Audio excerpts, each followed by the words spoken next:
Kain panjang berbentuk selendang menyimpan kisah perjalanan panjang seseorang yang berjati diri sebagai seorang polisi militer Angkatan Darat.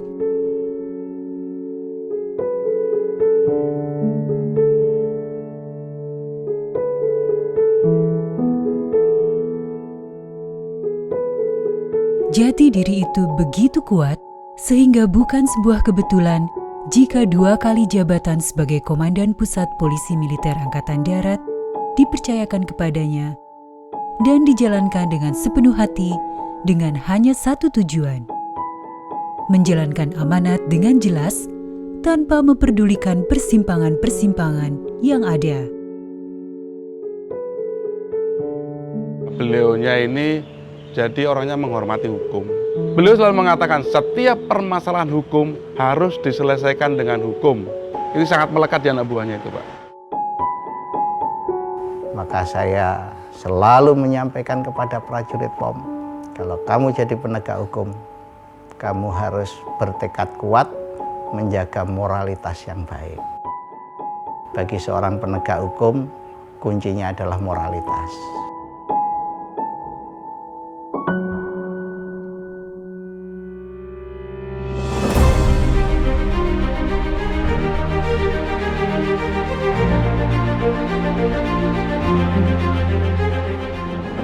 Sebagai pemain bola di Sidoarjo, anak kedua dari seorang polisi, lulus dari Akabri menjadi perwira dengan Korps Polisi Militer sebagai ladang pengabdiannya.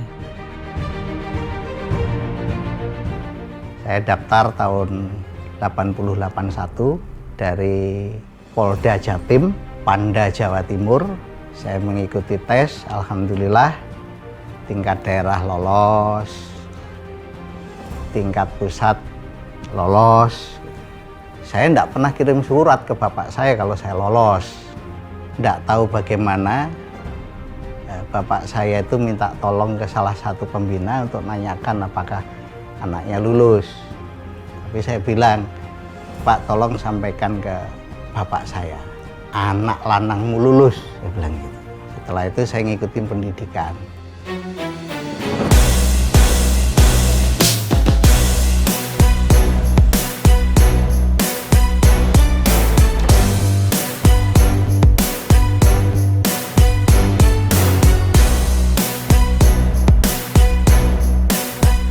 Tahun 85 saya lulus jadi seorang perwira dengan Korps Polisi Militer. Saya didinaskan pertama kali itu di Batalion Protokoler Kenegaraan, tempatnya di Tanah Abang 2. Batalion itu BKO terus-menerus terhadap Pas Pamres.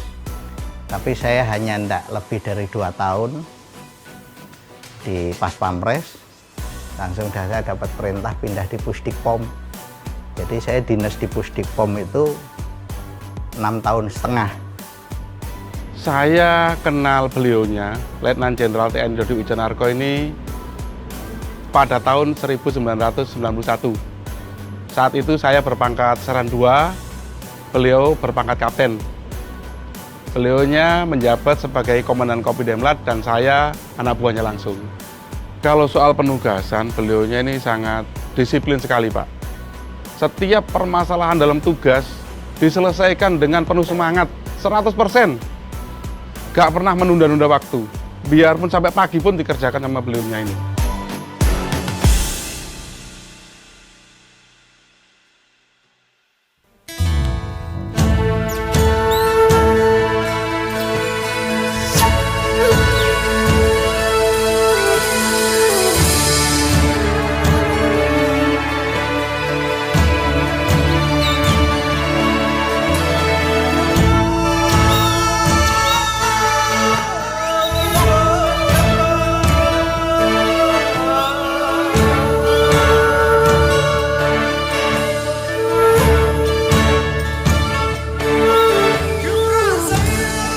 Aceh sebagai daerah penugasan yang membuat kepercayaan diri meningkat setelah menindak pelaku yang mengaku anggota TNI melakukan penyiksaan terhadap masyarakat Aceh.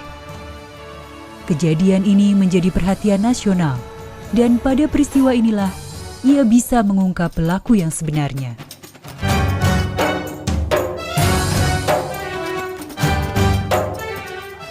Dulu ada peristiwa namanya Idi Rayak. Peristiwa Idi Rayak itu ada masyarakat dikumpulkan, terus ada orang yang mengaku itu adalah anggota TNI, terus melaksanakan penindakan kepada orang-orang itu. Ya ada yang meninggal, ada yang masih luka. Nah, saya harus membuktikan bahwa itu tentara atau bukan tentara, sehingga saya diperintah Pangkolakop itu turun di TKP itu, yaitu di daerah Aceh Timur. Disitulah saya mengumpulkan alat bukti dan bersyukur dari beberapa orang kejadian itu masih ada yang sehat dan dirawat, kami jaga. Setelah kami laksanakan investigasi, kami tunjukkan apakah dulu tentara yang nembak kamu senjatanya kayak gini? Tidak. Apakah seragamnya seperti ini? Tidak. Seragamnya apa? Seragamnya pakai celananya doreng, tapi bukan doreng ini, atasnya hanya pakai kaos, lengan panjang, orangnya seperti ini ya. Dari hasil pengumpulan data, maka saya mengambil kesimpulan bahwa pelakunya itu bukan anggota tentara.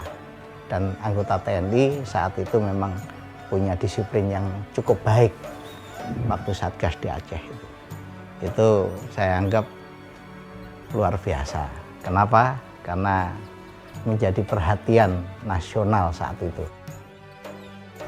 Rentetan peristiwa demi peristiwa dalam tubuh TNI Angkatan Darat diselesaikan demi membangun kokohnya kesadaran hukum dan menegakkan moralitas serta kehormatan prajurit TNI Angkatan Darat. Sejak berpangkat kolonel, kasus-kasus besar sudah diselesaikannya. Tapi terkadang, sebab akibat itu tidak berbanding lurus. Apa yang baik dan benar dilakukan menjadi peluang merugikan diri dan keluarga, sampai-sampai harus direlokasi dengan tugas yang tidak sepadan. Jadi memang alhamdulillah, insya Allah ya, suami saya itu kalau sudah tugas ya tugas, sudah amanah. Nggak ngelihat apa teman dekat atau orang penting atau senior atau siapapun, kalau memang salah ya salah. Demikian juga pada saat menegakkan hukum. Kadang-kadang ada ketakutan, terlalu tegas. Saya sebagai istri hanya bisa mengingatkan supaya ketegasan itu tidak membawa hal yang terlalu berbahaya. Walaupun sudah beberapa kali juga karena ketegasan beliau, apakah entah itu ada rentetannya atau tidak, tiba-tiba suami saya jadi dosen madya. Itu suami saya itu kolonel, dosen madya itu jabatan letkol. Kasihan waktu itu baris dengan sesama kolonel, maaf barisannya nggak di sini, jadi pindah gitu. Ya tapi ya sudah, karena itu tadi sudah dididik ikhlas, sudah dididik menerima. Akhirnya itu nggak lama dan kami dibalas dengan karunia yang jauh lebih besar dari yang tadinya kami harapkan.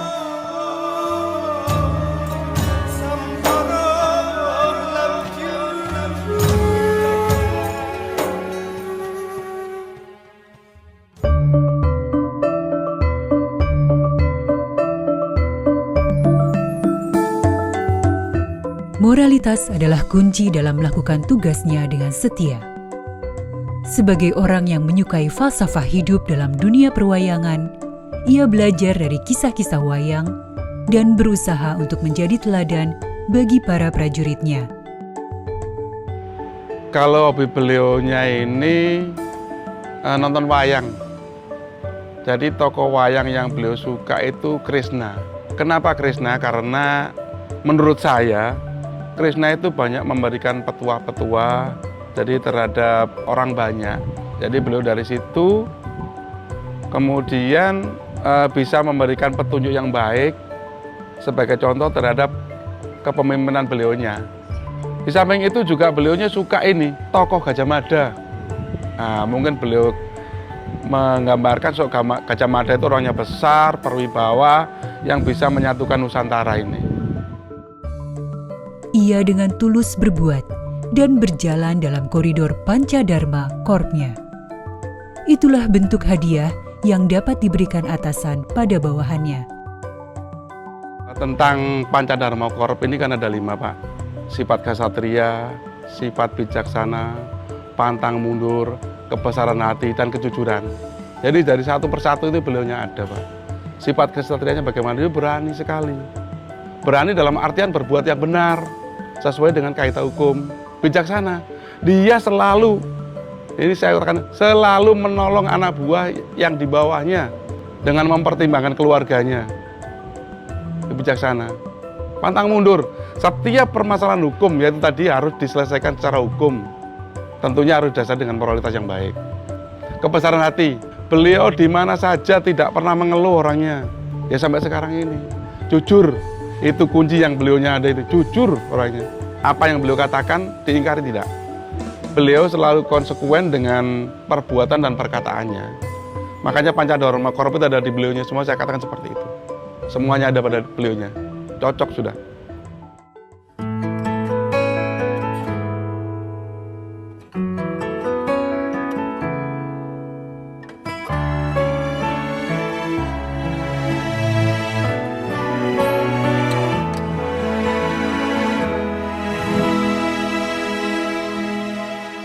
Lihat bahagia yang kita lukiskan, berdua bersama jadi peran utama sebuah cerita. Peran istri saya tidak bisa berterima kasih dengan saya nilai dengan materi. Saya tidak pernah mikir apa-apa, Pak. Belikan baju anak saya nggak mikir, nyekolahkan anak saya nggak mikir. Semua sudah diatasi oleh istri saya. Dan hebatnya istri saya itu saya nggak pernah boleh marahin anak saya. Alasannya begini, biar kalau anak itu nanti kalau dua-duanya marah nggak ada sandaran. Biar satu yang marah, nanti sandarannya ke saya sebagai orang tua, sebagai bapak. Tapi nanti kalau nyandarnya kelamaan saya dimarahin juga. Mungkin yang menjadi inti adalah kesabarannya. Sabar sekali, nggak pernah panik. Apapun situasinya tidak pernah panik. Dan selalu meyakini pasti ada sesuatu kenapa ini terjadi. Walaupun itu sifatnya kadang-kadang saya sampai gimana sih positif jangan, tapi jangan kayak aneh gini. Tetapi ternyata memang beberapa hari kemudian, beberapa saat kemudian saya menyadari, oh iya ya, ngapain waktu itu kita reaksinya marah atau apa. Ternyata sabar pun hasilnya sama. Kamu tercipta olehnya untuk selalu aku cintai. Genggam erat tangan ini. Jadi kadang-kadang saking sabarnya, kalau marah kita jadi ketawa gitu, bukan takut. Kok lucu tiba-tiba marah, ternyata bisa marah gitu. Tapi itu jarang sekali. Dan kepada anggota lebih kalau marah itu saya selalu lihat ya, hukumannya adalah hukuman yang mendidik. Kadang bahkan anggota habis dimarahin cerita ke saya sambil ketawa.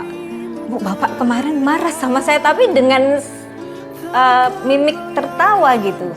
Tidak pernah melakukan tindakan hukuman yang istilahnya tidak perlu, tidak manusiawi, membuat kerusakan fisik, mental. Jadi saya lihat selama ini insya Allah ya, yang selama ini saya tahu didikan-didikan kalau marah sama anggota ya hukumannya yang bersifat mendisiplinkan.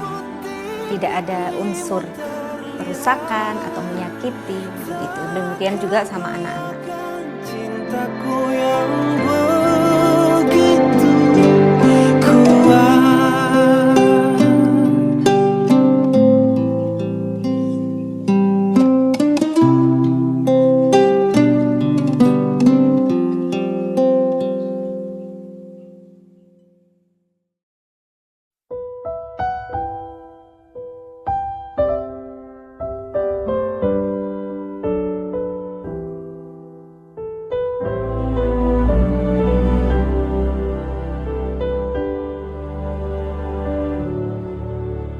Saat Di balik kesabarannya, tersimpan tekad yang kuat, bukan hanya untuk kemajuan diri sendiri, tapi untuk membesarkan adik-adiknya.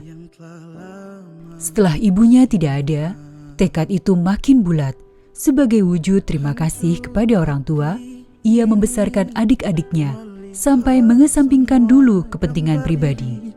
yang tak bisa ku ulang. Seperti selendang berkain lembut, begitulah hatinya, penuh kasih. Saat ini Cerita sebuah selendang baginya mempunyai kekuatan batin yang khusus. Tapi selendang itu bukan selendang biasa. Selembar kain selendang pemberian sang ibu. hanya sebentar. Jadi gini Pak, saya itu kalau tugas kemana aja, saya itu mesti bawa selendang. Dulu selendang itu selendangnya ibu saya gitu loh Pak. Jadi kalau saya lagi pusing, saya ikatlah kepala saya itu, set, udah.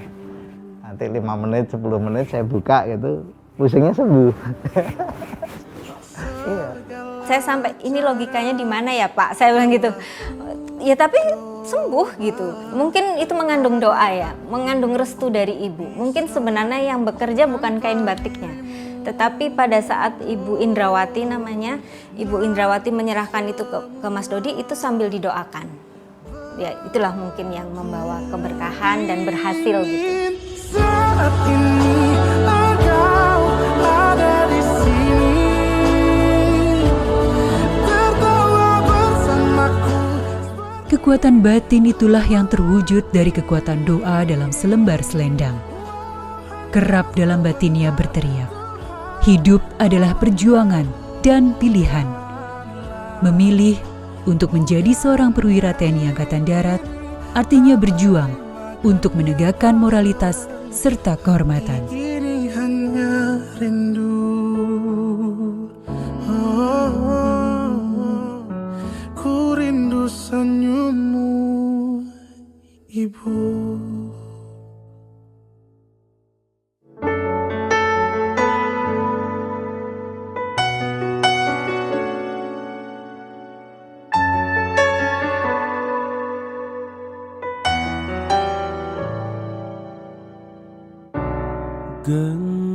Saya rasa pada saat diputuskan bahwa usia 58 tahun adalah usia pensiun, itu sudah dipikirkan oleh atasan-atasan atau pimpinan kita dengan tepat. Suami saya mencapai pangkat Letnan Jenderal adalah sebuah karunia yang sangat besar bagi saya, karunia yang sangat besar bagi keluarga kami, demikian juga buat suami saya. Saya rasa beliau juga sudah merasa mengabdi seperti yang terbaik yang seperti suami saya inginkan. Dan tidak lupa saya mengucapkan rasa syukur dan terima kasih kepada pimpinan TNI AD Bapak Andika yang telah amat sangat memperhatikan suami saya pada khususnya kemarin, dan kepada seluruh prajurit TNI. Saya betul-betul melihat itu. Dodi ya seperti ini Pak, tidak lebih dan tidak kurang, namanya juga manusia. Tetapi di saat negara memberikan tanggung jawab kepada saya, insya Allah saya akan laksanakan sebaik-baiknya tanggung jawab itu.